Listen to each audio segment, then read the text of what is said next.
Imagine this. Someone you trust asks for money. You hesitate, but you say yes. At that moment, you think you have strengthened the relationship. But what if I told you, you may have just changed the power dynamic forever? Because money doesn't just move between wallets. It quietly rewrites respect, control, and boundaries between people. And by the end of this video, you'll understand one uncomfortable truth. Sometimes, the fastest way to lose both money and respect is to lend it. Lending money isn't always a bad idea, but doing it casually or without clear boundaries can create more problems than it solves. Here is why people often advise caution. Number 1. It can damage relationships. Money introduces expectations and pressure. If the person delays or doesn't repay, it can lead to resentment, awkwardness, or even the end of a friendship or family bond.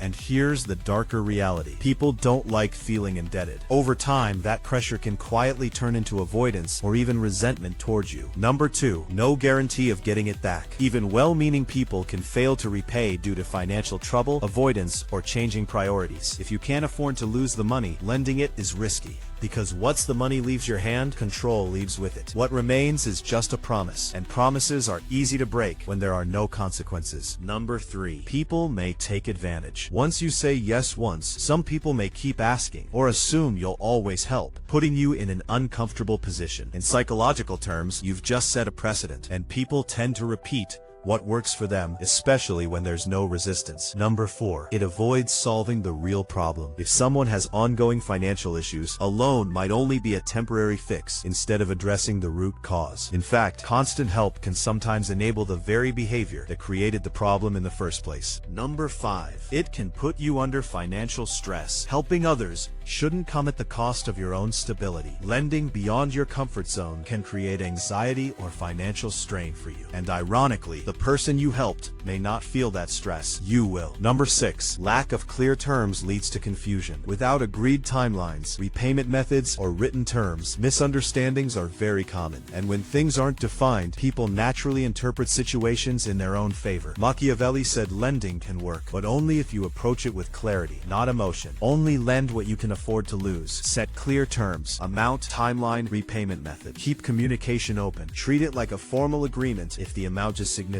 Or follow this simple rule. If I lend money, I mentally treat it as a gift, so I'm not dependent on getting it back. At the end of the day, lending money is not just a financial decision. It's a psychological one. You're not just giving money, you're deciding how much risk, control, and emotional cost you're willing to carry. So next time someone asks you for a loan, don't just ask, "Can I help?" Ask yourself, am I ready for what happens if they don't pay me back? Because sometimes the strongest move isn't saying yes, it's knowing when to say no. And if this made you think differently, you already know what to do.